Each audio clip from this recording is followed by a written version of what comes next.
I'd like to call to order the Hatfield Township Board of Commissioners Workshop Meeting for March 13, 2019. Roll call. President Zipfel. Here. Vice President Hughes. Here. Commissioner Andrus. Here. Commissioner Rogers. Here. Commissioner Thomas. Here. We have some representatives of the Hatfield and Calmer Fire Company, some volunteers with us, and I'd like if you would lead us in the Pledge of Allegiance tonight.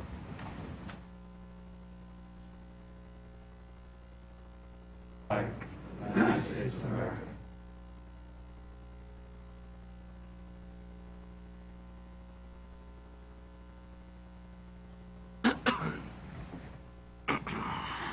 Thank you. There's going to be a demonstration a little later than I think that we're going to have. Chief, are you going to be the volunteer for that?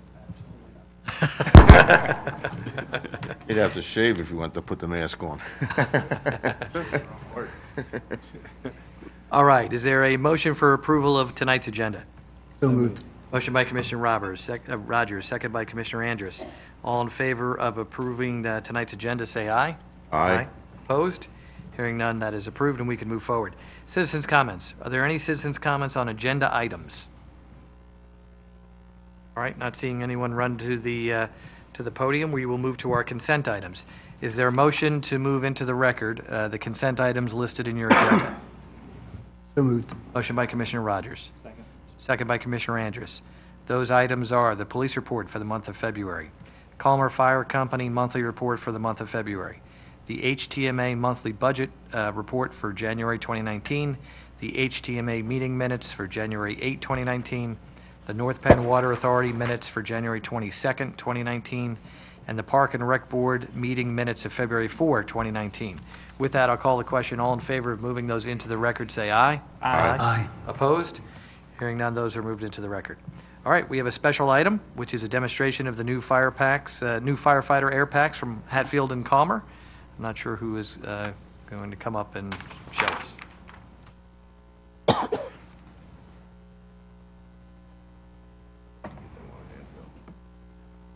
Hey, do you guys want to do it down here on it? We just need to be mic'd so people can hear us. I hear it. Brian can do it. Who? We have a town song. You can sing that.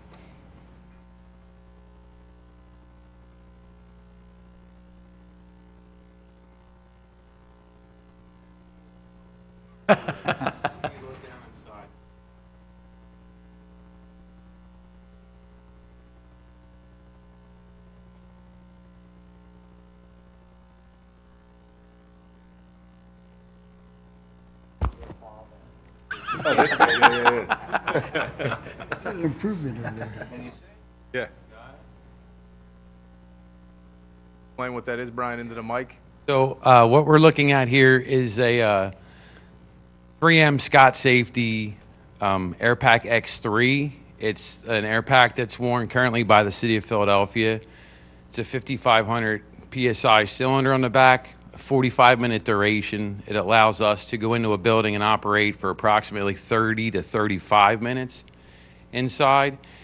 The higher pressure, we both operated at a lower pressure cylinder, went to a higher pressure because what it allows us to do is actually shrink the profile of the cylinder, and it helps us when we're making entry into a building to keep us from getting entangled on stuff. So it reduces the profile on the back of the air pack.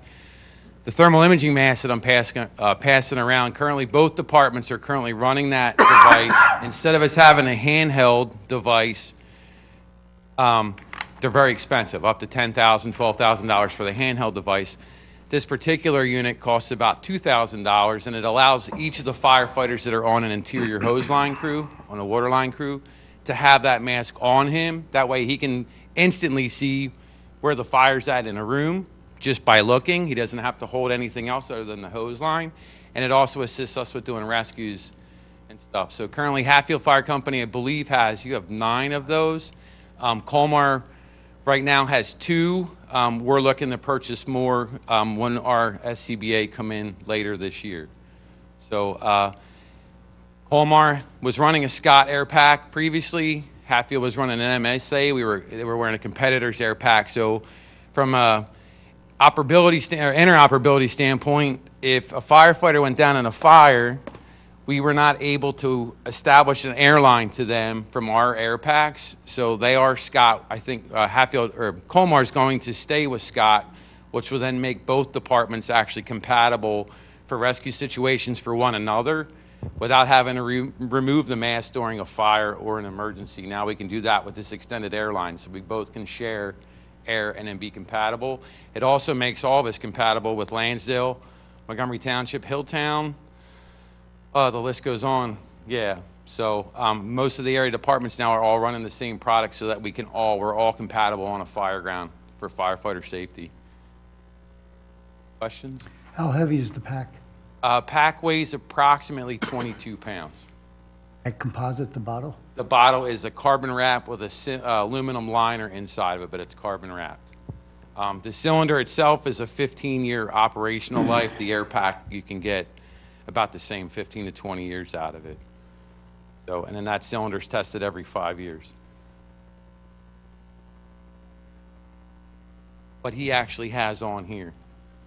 Oh, the whole... The whole ensemble is considered an air pack.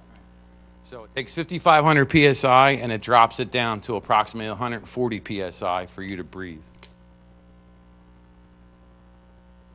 Questions? How often are they inspected, Brian? These are inspected by the fire department. You guys will do an annual sweep. We do, a monthly check.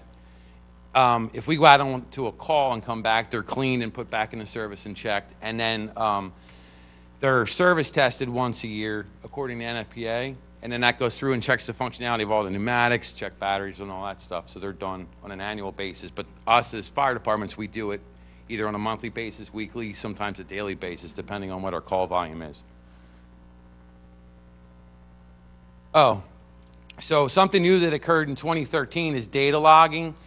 A lot of it comes from city departments. When firefighter would go down, NIOSH wants to get information on what happened, what occurred during that fire, what caused, or they try to figure out a cause. So in the internal of the air pack, if you want to turn around, Dean, there's now comes with a black box more or less, so it collects data events. So every electronic or air event that occurs or milestone is recorded in the air pack now itself. That way if a firefighter were to go down, or God forbid we have a line of duty death, NIOSH would actually come in and take the air pack and download the information from that to figure out like where the air level was, what conditions were going on, the temperature in the room or in the area that he was operating in. So there's a lot of stuff going on in the internals of the air pack itself. So for what Dean has on right there, approximately is about $8,000. Start these cylinders yourself? Yes. Both fire stations have our own compressors to fill them. And Commissioners, just as a reminder, I know the Commissioners are aware of this, but a reminder to the public that recently the Township funded I'm not sure the total number, but both fire companies, Colmar received a grant for a significant portion of the investment. And we thought this would be a good exercise. Oftentimes we talk about it here, and we have the Fire Reserve Fund, we have the fire tax. We allocate money to operate, and then we spend it, and we don't necessarily, in this room at least, see it. So we thought it would be good to start bringing the equipment in here so the public can see where tax dollars are being spent. If someone has ever put this on, then they know that it's heavy and it can be awkward and it's pretty intimidating. Two of us had the opportunity a few years ago to go to a practice session at an older home we put on the air packs, we put on the full uniform, we went into a smoke-filled house, and quite frankly, for a novice like me, it was terrifying. And so the fact that these volunteers do this every day whenever necessary it's even more impressive when you realize firsthand what they're dealing with. And when you don't realize that you should turn a valve to turn on the air and you're suffocating yourself, it's even more terrifying. But just the idea that you run in that the volunteers put on this equipment and run into a smoke-filled house for your average person is more than intimidating, and we cannot thank you enough for what you do. Thank you. Very much. So, because I'm sure that they, not that they necessarily wanted to be here to be recognized individually, Dean Mininger here from Hatfield and Brian Seward here from Calmer Fire. No, I meant to do that beforehand, but because we know you so well, I failed to do so at the beginning. So thank you for coming out tonight, and thank you to both of your crews for everything that they do. All right, we're going to jump into the committee reports. First is Planning and Zoning Committee, Commissioner Rogers. Thank you. The first item is Naplin 6, Land Development, Sterling Business Center, Sterling Drive, and Bethlehem Pike. Yes, thank you, Commissioner Rogers. This is a land development application. It sits at the corner of Sterling Drive and Bethlehem Pike. Total area of the 3 tracts is approximately 70 acres. This is the tract that you see with the dot in it. It's approximately 26 acres, and it's proposed to be developed with a 212,500 square foot industrial building, which you can see on the screen. This building would be placed on the lot in conformance with the setback requirements of the zoning ordinance. There are 568 parking spaces shown, and the access would be off of Sterling Drive, so there would be no access out to Bethlehem Pike. Sterling Drive, I think we all know, is a signalized intersection, and so far as I know, there would not need to be any improvements to that intersection. The plans have been reviewed by all of the township consultants and have been recommended by both the county and the township planning commissions. See Mr. Jonas at the podium, who's itching, I'm sure, to fill in all the blanks that I've left out. He's here with his applicant and with his engineer, and I'll let Mr. Jonas go forward with anything else he has. Thank you very much. I'm Mark Jonas. I represent the applicant, which is Naplin 6. This is a related entity to the Naplin family, which has developed industrial sites in this township and the surrounding for a number of years. They have a significant amount of experience in this type of business. Our project team is here today, including Rick Stoneback, the civil engineer, Bernd Panzak, the landscape architect, and Alan Knappen from the applicant. As Candace said, we have received all the review letters, so we have no issues with the township staff reviews. Those are all will complies. With your permission, we have a brief presentation tonight. We'll have Rick Stoneback address the overview of the plan. We have a waiver list as well. A revised waiver list was sent out today. I think you all have a copy of that, and Bernd Panzak can discuss the landscaping, and certainly we're here to answer any questions that you have. Would that be an okay way to proceed, Mr. President? Absolutely. Okay. So I'll waive my opening arguments and turn this over to Rick Stoneback.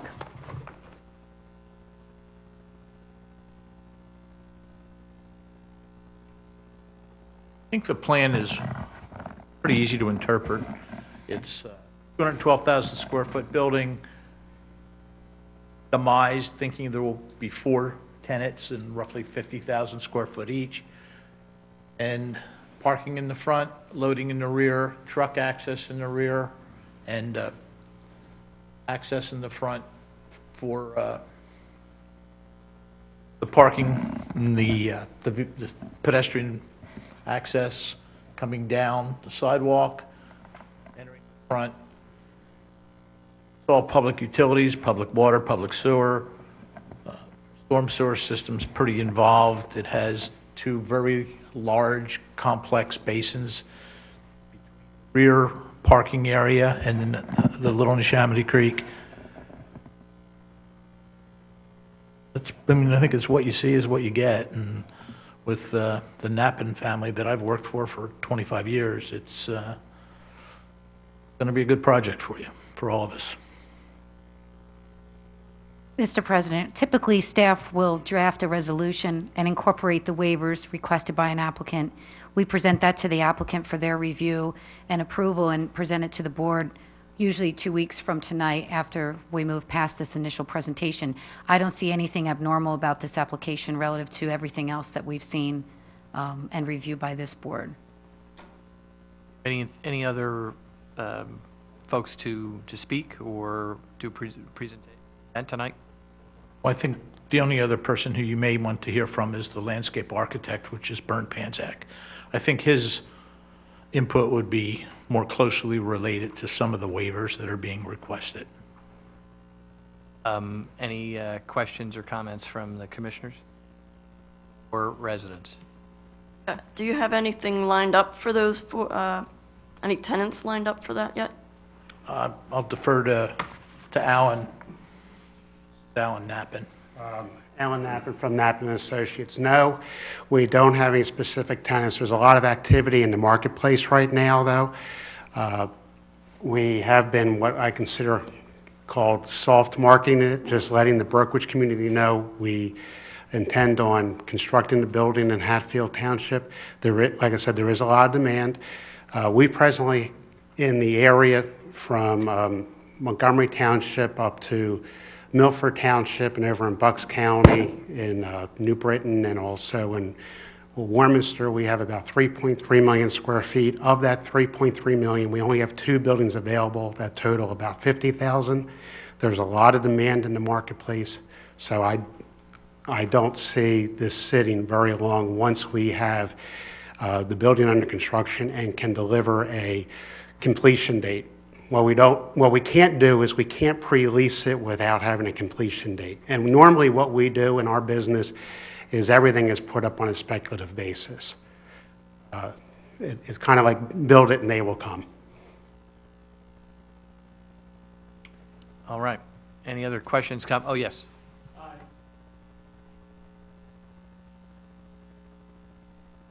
Whatever we build conforms with the ordinances that the township has, so it'd be warehouse, distribution, very limited, light manufacturing, which is more like assembly, not a heavy manufacturer, with an office component.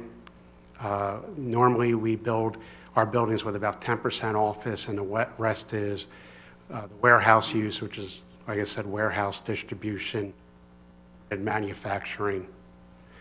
We have tenants that range anywhere from small machine shops all the way up to large companies, pharmaceutical companies.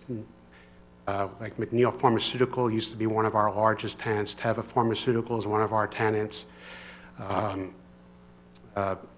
Verizon was one of our tenants in the past. So those are probably some very big names. We have anyone who has a credit card in their wallet probably has a credit card from one of our tenants that's down in Montgomeryville, where they just stamp the plastic. So we have all kinds of companies ranging from small local companies all the way to international companies. All right. Any other questions or comments?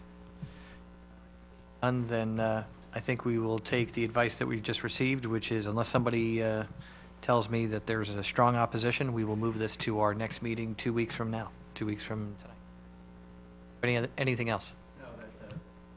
All right. Well, thank you for coming out. We appreciate it. We'll see you in 2 weeks.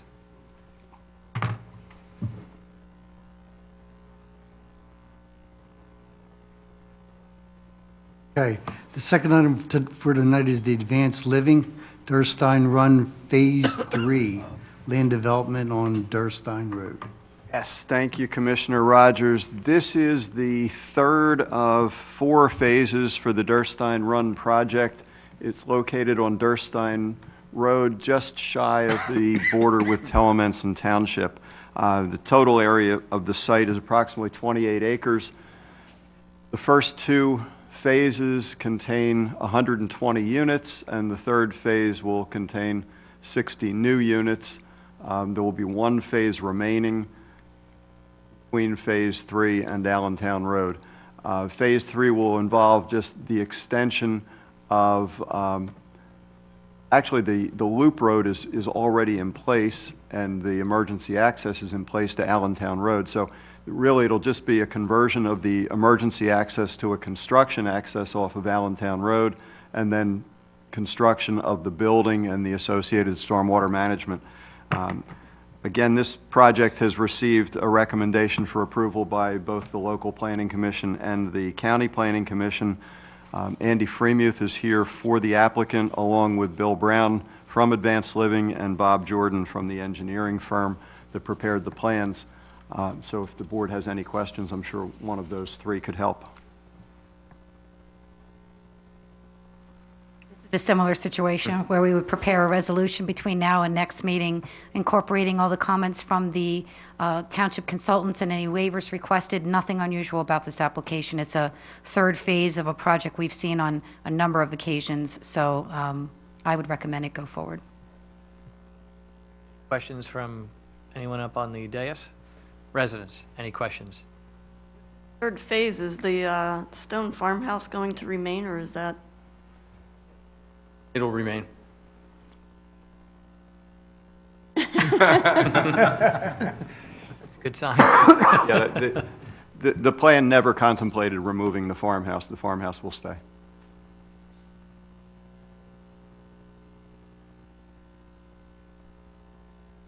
Right.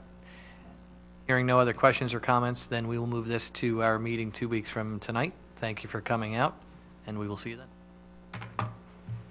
Okay, that's all we have for tonight. Thank you, Mr. Amy. You. All right, next is Public Works Committee, Vice President Hughes. The only thing I have tonight is to let you know that the bid requests have been advertised for the fuel and chemical that we need throughout the year, and we'll be voting on them in 2 weeks. With that, then, we will move on to Park and Recreation Committee. Commissioner Thomas. President Zipfel. American Red Cross babysitting course will be held Saturday, March 23rd, so that's in a week and a half, from 9 a.m. to 3 p.m. $60, includes all materials and certification. It'll be here in the Township Administration Building. I'm assuming that you can go to the website and register for that. Spotted lanternfly was a success that we had earlier, and we are going to have an encore. It's a free educational event that provides more information regarding the spotted lanternfly. It's going to be held Monday, April 8th from 6:30 p.m. to 8:30 p.m. here in the Administration Building. Earth Day is coming up. We will be recognizing that on Saturday, April 13th. Residents will be able to recycle hazardous materials or shred personal documents at one of 3 locations from 8 a.m. until 12 p.m. It'll be at the Hatfield Township Public Works Complex, Republic Environmental Systems Stericycle, Franconia Auto Repair. You can visit the Township website for a list of items collected at each site.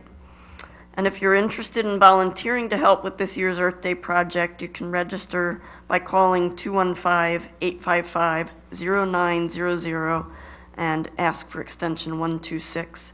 Volunteers will help clean up from 10 a.m. until 12 p.m., and they'll be served a pizza lunch, enjoy music, and some activities from 12 to 1. The pizza for this event will be sponsored by Vinnie's. Five and Dime is, we're hosting the Five and Dime, which is an annual race for us, on Sunday, April 14th. You can register now for the 5 or 10 miler, and that registration would be at www.runtheday.com.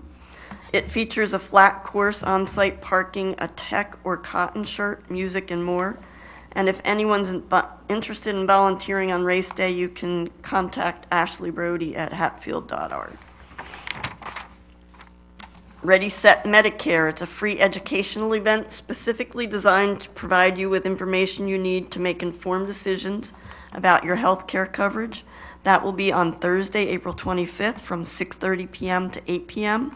here in the Township Administration Building. Hatfield Aquatic Center online registration for season passes is now open. For a list of full prices and available discount dates, please check the website, hatfield.org. Please be sure to read all season pass information listed on the website. To register, hatfieldrec.com. There are no extra fees to register. Summer Rec Camp will be here before we know it. That registration is also now open, and you can register there for that on hatfieldrec.com. And you can go to the Township's website for a full list of prices and available discount dates. And as the season winds down, we still have discount ski tickets. So you can purchase these tickets at the Township building here during normal business hours. To see a complete list of ski resorts, you can go to hatfield.org. That's all I have. All right, under public safety, we have a couple of items. First is related to the corporal promotion of new officers being sworn in on March 27th. 2 corporals will be promoted at the regular meeting in 2 weeks. The Civil Service Commission was meeting earlier tonight to certify the promotional list. Thank you to the Civil Service Commission for their volunteering in that capacity. And congratulations to Corporal Michael Sloan, supervisor of the Hatfield Highway Safety Unit, who was recently recognized by PennDOT for his commitment to enforcing aggressive driving violations in Hatfield. Thanks to Chief Tierney for letting us know about this recent honor for Corporal Sloan. That is all we have under public safety. Thanks again, Chief. And Finance Committee, Commissioner Andrus. Right along into the Township Manager's Report. Aaron.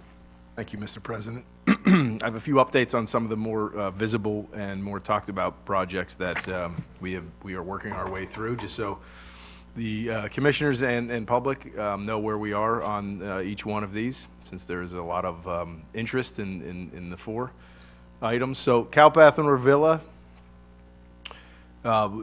Township Engineer, McMahon and Associates, and the Solicitor's Office is working through some of the final design and the legal process to acquire all the final easements and temporary construction easements in order to get a final plan set, prepared. And I am told as of an hour ago that we are still on pace for hopefully a May bid, June award, and then shortly thereafter to begin construction.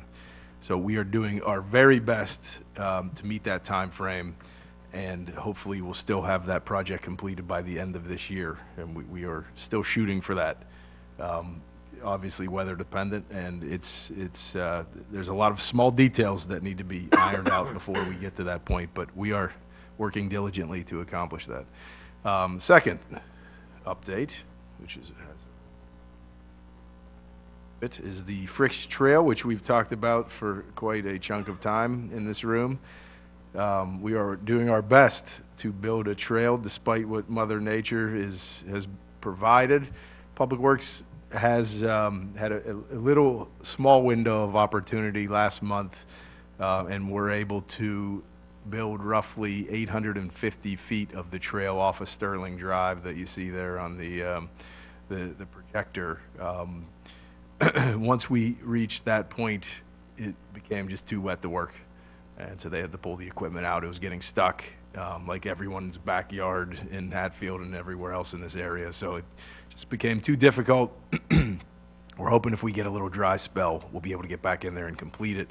Along this portion as well, though, further down here, there'll be a boardwalk that will have to be built and installed per the permit we received from DEP. So we're trying to do that concurrently. So when we finally do build there, we'll have the boardwalk completed and we'll be able to install that, and we'll have a pretty significant connection there. Just as a reminder to everybody, once completed, the red is the current Fricks Trail.